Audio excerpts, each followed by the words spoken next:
Saudara-saudari, kita masuk ke pekan yang kelima, Iman Wahyu. Ya, kita akan mempelajari bersama. Saya akan share screen. Pandangan iman dalam pemahaman atau ajaran Agustinus, Santo Agustinus dan Santo Thomas Aquinas, dan lainnya. Ada beberapa yang kami sebut, tapi juga misalnya yang terakhir nanti reformasi, khususnya Martin Luther. Tapi itu lebih sebagai tambahan. Ya. Kita lihat di sini. Agustinus itu kita tahu uskup Hippo dengan perjalanan hidupnya yang unik. Ya. Sebelumnya dia orang yang nggak karuan hidupnya, kemudian bertobat di bawah bimbingan Santo Ambrosius. Kemudian dia menjadi uskup di Hippo. Dan dia mengajarkan banyak hal yang sangat legendaris sehingga juga disebut sebagai Bapak Gereja Barat, Bapak Gereja Barat yang salah satunya yang terbesar. Avery Dulles menulis bahwa Santo Agustinus merupakan salah satu teolog yang paling berpengaruh dalam pandangan gereja mengenai iman. Sebagai catatan tentang pandangan Agustinus ini, pada awal karyanya sebagai juga teolog atau sebagai orang yang beriman yang melawan Manikeisme. Manikeisme kita tahu itu kelompok bid'ah yang berasal dari ajaran seorang tokoh namanya Mani, yang prinsipnya Manikeisme ini dualistik, kayak gnosisisme itu, yang membagi realitas dalam dua dunia, dunia yang cahaya, yang roh, yang baik, dan dunia materi yang jahat, yang gelap. Ya. Agustinus lebih mengupas hubungan iman dan rasio. Di situ Agustinus melawan Manikeisme yang tidak percaya kepada Allah yang menciptakan segala sesuatu, ya. Dan iman tidak lain adalah kepercayaan itu kepada Allah dalam keseluruhan, Allah sebagai pencipta segala sesuatu. Pada karya kemudian Agustinus melawan Pelagianisme. Kita tahu Pelagianisme ini menekankan karya perbuatan baik. Jadi intinya Pelagianisme ini akhirnya melawan rahmat. Jadi bagi kelompok Pelagianisme, asal orang itu berbuat baik, kalau orang itu hidupnya perbuatannya baik, mengasihi sesama, berbuat amal, dia cukup untuk bisa masuk surga. Surga bisa dicapai ketika orang berprestasi dengan berbuat baik itu. Di situ lalu aspek rahmat dari Allah, aspek Kristus sebagai penebus kayak tidak dibutuhkan lagi. Agustinus lebih banyak membahas hubungan rahmat dan kebebasan dalam tindakan iman. Ya. Banyak ajaran Santo Agustinus dalam rangka melawan Pelagianisme ini yang masuk dalam ajaran Konsili Orange atau Orange yang kedua tahun 529 atau abad ke-6.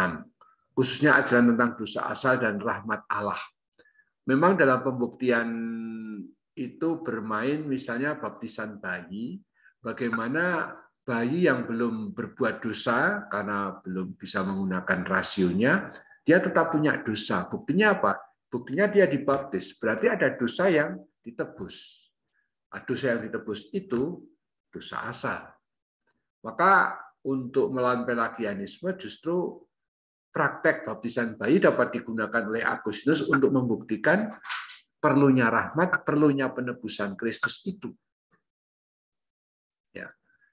Salah satu rumusan iman dari Konsili Orange yang kedua itu adalah dengan datangnya Tuhan, rahmat iman tidak hanya perkara pilihan bebas manusia, mau atau tidak, tetapi juga dianugerahkan oleh kemurahan hati Kristus kepada mereka semua yang mengharapkan pembaptisan. Dan Singer 396. Beberapa ajaran Santo Agustinus. beberapa sistematisasi ya. Pertama, iman adalah tindakan dinamik. Beriman pada Allah berarti apa? Berarti mencintai. Dengan beriman, orang mencintai. Dengan beriman, orang mengasihi. Dengan beriman, orang datang kepadanya dan digabungkan pada anggota-anggotanya, yaitu gereja. Ini tindakan dinamik untuk mengasihi, mencintai. Iman adalah tindakan hati. Dalam hatinya manusia mengenal diri secara mendalam dan melampaui diri dalam kerinduan yang tak terbatas. Allah itu menganugerahkan kepada manusia hati yang bisa merindukan Dia. Manusia dalam dirinya mengenal bahwa dia memiliki kerinduan akan yang tak terbatas, yang hanya ditemukan dalam diri Allah. Kemudian dialektik antara mengimani dan memahami. Ini menarik ya, dengan istilah Latin credo ut intelligam. Ya. Artinya apa? Percaya dahulu, beriman dahulu untuk memahami. Lalu memahami. Agar kita memahami, maka kita beriman dulu. Dan kalau kita sudah memahami, maka akan semakin beriman. Dialektiknya di situ ya. Antara iman dan memahami. Dengan beriman, orang kemudian memahami. Dengan memahami, orang lebih beriman lagi. Dengan lebih beriman lagi, orang ingin memahami lebih lagi. Begitu seterusnya. Pembedaannya yang terkenal, yang kita kenal juga dalam kuliah pengantar teologi Kristiani, yaitu fides qua creditur, iman yang percaya. Dan fides que creditur, isi iman yang dipercaya. Fides qua creditur itu sikap iman, fides que itu isi iman. Dulu saya memberi contoh, misalnya Ibu Magdalena berteman dengan Ibu Siti Roqiah, misalnya ya. Yang satu Ibu Magdalena Katolik, yang satu Ibu Roqiah itu orang Muslim. Tapi hidupnya baik, dua-duanya orang yang saling mengasihi, membantu sesama, hidup di kampung dengan sangat toleran, sangat baik. Nah, kedua ibu ini, entah yang Bu Magdalena maupun Bu Roqiah, memiliki sikap apa? Sikap iman yang baik. Tapi dalam hal fides que atau isi iman, kedua ibu itu berbeda. Ibu Magdalena beriman kepada Kristus, kalau Ibu Roqiah ya, itu beriman kepada Allah melalui pewartaan utusan Nabi Muhammad. Jadi berbeda isi imannya. Lalu kemudian kita masuk ke abad pertengahan. Kita tahu ya Bapak Gereja, Agustinus itu Bapak Gereja, makna iman dan paradigma beriman pada abad pertengahan. Pada abad pertengahan didominasi oleh skolastik. Pada abad pertengahan segi rahmat sebagai karunia cuma-cuma dari Allah sangat ditekankan. Ini juga pengaruh dari Agustinus. Khususnya dalam penjelasan tentang baptisan bayi. Bayi itu kan tidak bisa apa-apa atau belum bisa apa-apa. Justru karena itu bayi itu sangat terbuka terhadap rahmat. Justru karena dia belum bisa apa-apa, dia bergantung kepada sesama tentu saja orang tuanya, tapi terlebih kepada rahmat Allah. Perhatian terhadap refleksi iman lebih difokuskan pada isi iman. Refleksi iman itu kan teologi ya. Dalam teologi skolastik juga sangat berkembang bagaimana paham iman itu dikembangkan secara rasional. Agustinus sebenarnya sudah ya. Tapi memang kalau dibandingkan, fokus perhatian lebih pada fides que daripada fides qua. Yaitu lebih apa yang menjadi isi iman yang dikembangkan daripada sikap iman. Tekanan diskusi soal iman yang paling menonjol adalah soal hubungan iman dan rasio. Rasio lalu menunjuk misalnya orang beriman itu pertama-tama percaya kepada kebenaran pewahyuan.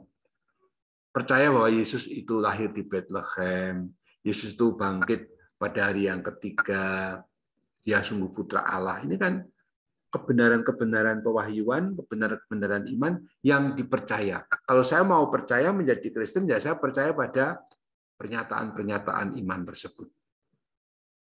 Secara umum, skolastik merefleksikan iman menurut pengertian psikologis dan spekulatif. Psikologis dari aspek tentu saja penghayatan, tapi spekulatif dalam pengertian ya dikembangkan secara rasional begitu ya, dan bisa sangat macam-macam. Biasanya orang mengatakan refleksi spekulatif itu umumnya dibedakan dengan refleksi yang pastoral, yang mendarat, yang membumi. Ya, spekulatif itu pokoknya berdasarkan kemampuan rasio untuk terus berkembang dalam pemikiran. Tapi kadang itu tidak menjawab kebutuhan masyarakat, kebutuhan konkret sehari-hari. Ya, spekulatif itu tidak mendarat. Lawannya ya pastoral itu. Kemudian tokoh Anselmus Canterbury. Dia mengajarkan dengan fides quaerens intellectum, iman yang mencari pemahaman. Ini seperti Agustinus itu ya, beriman dulu baru memahami. Orang harus beriman dahulu, yakni percaya kepada pewahyuan Allah, dan barulah dapat mengerti atau memahami iman itu. Ajaran mengenai fides quaerens intellectum ia tulis dalam buku karyanya Proslogion, percakapan tentang eksistensi Allah ya. Dan dalam Proslogion itu intinya memang dia menekankan credo ergo sum, kayak siapa? Agustinus. Credo ergo sum. Aku percaya maka aku ada. Kalau Descartes kan, René Descartes kan terkenal dengan cogito ergo sum. Aku berpikir maka aku ada. Kalau Anselmus itu credo ergo sum. Itu sebenarnya dari Agustinus, berkaitan dengan kepercayaan kepada Allah, dan untuk beriman, untuk memahami lebih dalam, orang harus beriman dahulu. Ya. Iman lebih sebagai sikap iman. Dalam hal ini bandingan Thomas Aquinas yang lebih pada isi iman. Sebagai daya dan kebijaksanaan dan ketaatan pada wahyu Allah. Tadi sudah saya sebut bahwa skolastik terutama Thomas Aquinas dan teman-teman memang lebih membahas refleksi iman, isi iman. Sedangkan Anselmus ini masih berkaitan dengan sikap iman juga. Di satu pihak pengaruh Agustinus masih kuat, tetapi penekanan pada pendasar rasio dan akal untuk iman itu juga semakin kuat. Jadi Agustinus itu masih sangat seimbang antara sikap iman dan isi iman ya. Anselmus sebenarnya masih ada pengaruh Agustinus cukup kuat. Kemudian pada kelompok lain, sekolah Fransiskan seperti Bonaventura ya, Santo Bonaventura, menghubungkan dengan tradisi Agustinus. Teologi sebagai scientia affectiva, yaitu pengetahuan afektif, rasa atau kehendak, yang didasarkan pada sapientia secundum pietatem, atau kebijaksanaan ilahi. Bonaventura mengajarkan teologi sebagai scientia affectiva, yaitu pengetahuan yang dikembangkan atas dasar afektif atau rasa atau kehendak. Dan itu didasarkan pada kebijaksanaan ilahi, sapientia secundum pietatem. Ya.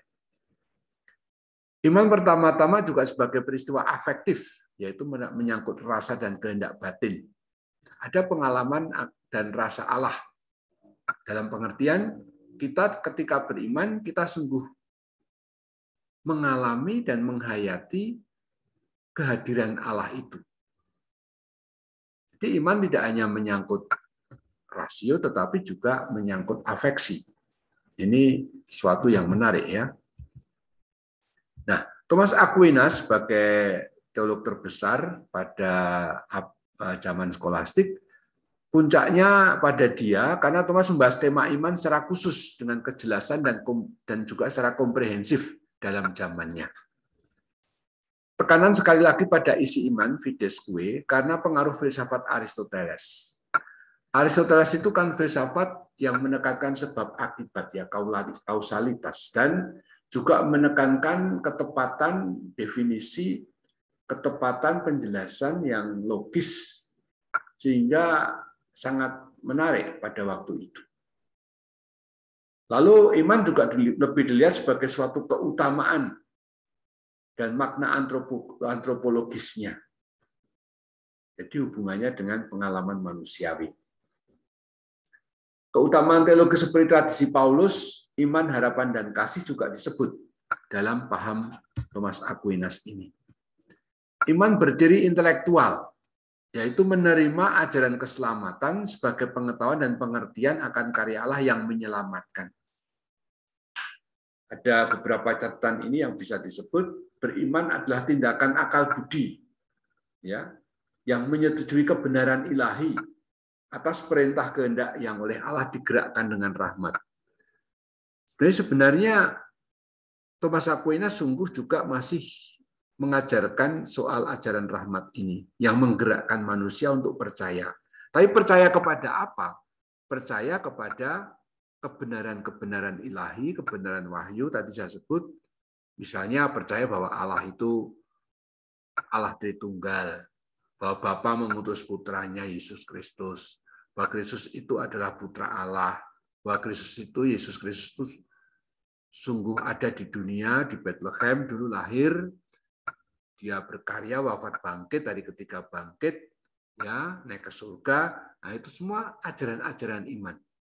Itu dipercaya, itulah iman. Kemudian pemahaman iman itu bukan sekedar menghafalkan sejumlah kalimat, prinsip atau pengetahuan, semacam opsi yang mengarahkan hidup. Jadi pemahaman iman itu bukan sekedar menghafalkan kalimat-kalimat tentang kebenaran iman, kebenaran yang diwahyukan, yang diimani, tapi sesuatu yang mengarahkan hidup. Dibentuk bagaikan kesadaran, diakui dalam kemerdekaan, didorong oleh karunia kehidupan. Sebenarnya dalam Santo Thomas Aquinas ini paham iman tidak hanya suatu hafalan, tapi apa yang diimani tersebut sebagai kebenaran itu menggerakkan, mengarahkan hidup, membangun kesadaran yang kemudian diakui dalam kemerdekaan.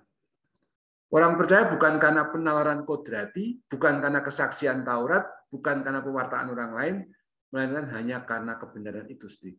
Karena Allah bersabda, maka pasti benar. Kita percaya kepada Allah karena Allah yang bersabda. Dan Allah pasti tidak akan bohong. Allah pasti tidak akan salah.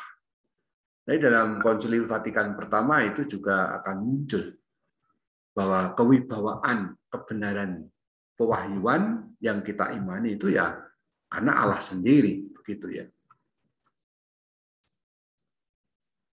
Nah, iman adalah virtus theologica, keutamaan teologis. Kita ingat ya dalam keutamaan teologis dari Paulus itu iman, harapan, dan kasih. Nah, di sini iman adalah salah satunya sebagai virtus theologica, yaitu kemampuan daya gerak manusia yang berbudi dan memahami yang sekaligus digerakkan oleh daya tarik Allah yang berbagi hidup. Kemampuan daya gerak manusia yang berbudi dan memahami digerakkan oleh daya tarik Allah yang berbagi hidup. Jadi iman itu juga muncul karena daya tarik Allah itu sendiri. Utamaan iman menyebabkan pikiran menyetujui kebenaran yang mengatasi pemahaman manusia. Apa yang kita imani adalah kebenaran yang mengatasi pengetahuan atau pikiran manusia, yaitu suatu pengertian ilahi. Manusia menerima pengertian Allah dengan iman dan disatukan dengannya. Sasaran iman yang pokok adalah Allah sendiri, dan hal yang lain bersifat sekunder. Sasaran iman itu adalah Allah sendiri. Soal hubungan iman dan akal budi, ya, ada perbedaan antara pengetahuan melalui iman dan pengetahuan melalui ilmu dan pengetahuan melalui iman. Ilmu itu hanya menyinari pikiran.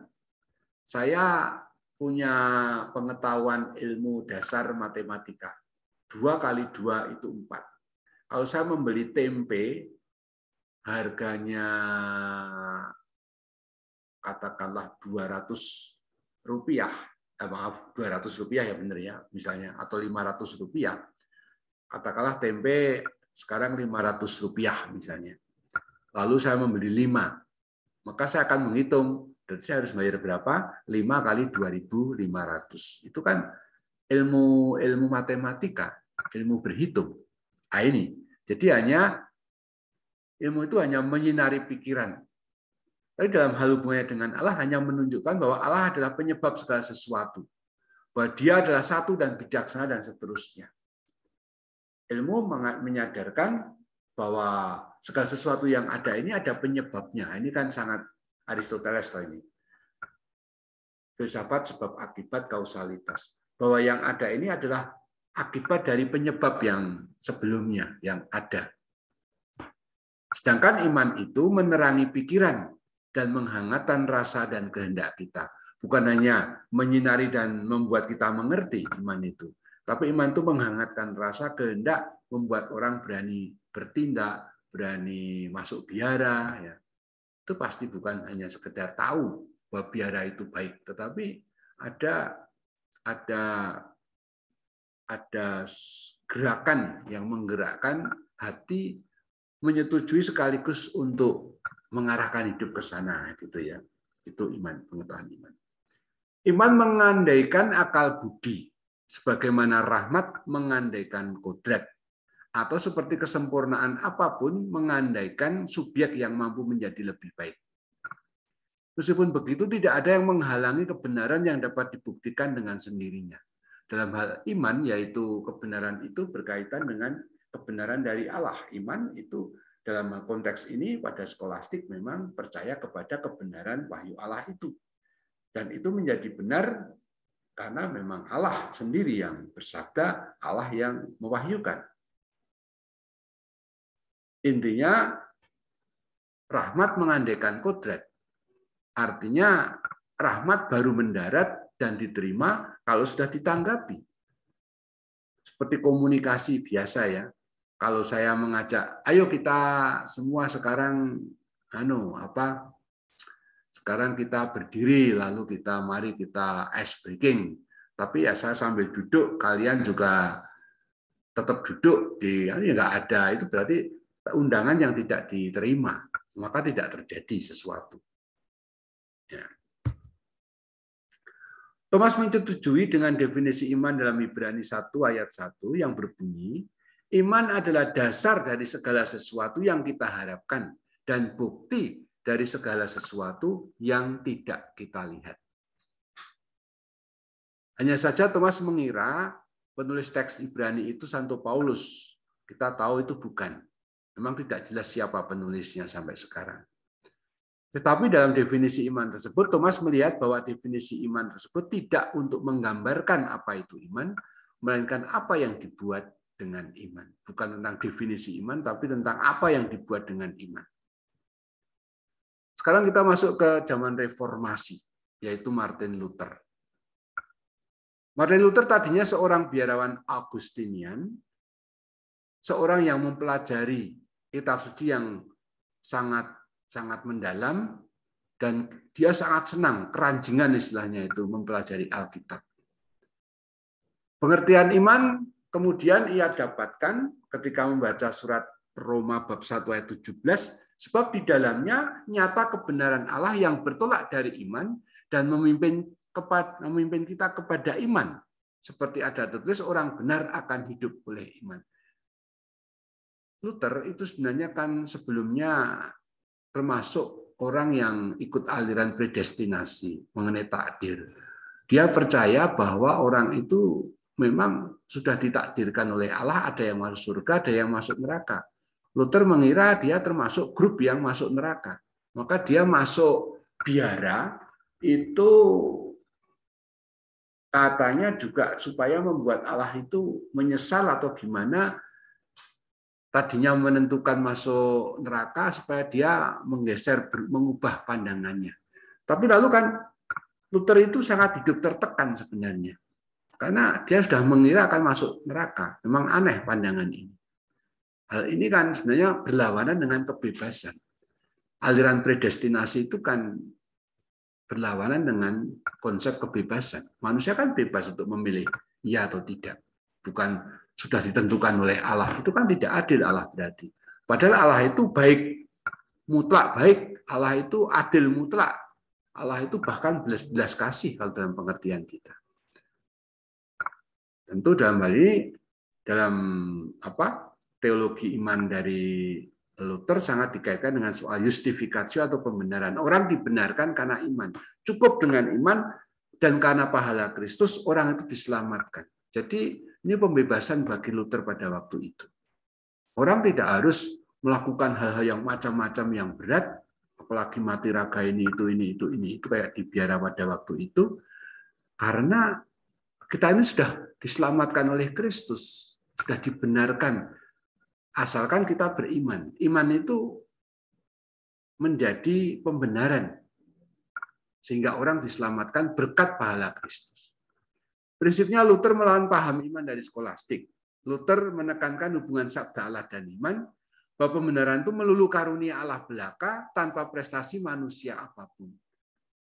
Jadi sebenarnya ini sesuatu yang menarik ya. Zaman Agustinus itu melawan Pelagianisme. Pelagianisme itu menekankan perbuatan manusia untuk masuk surga.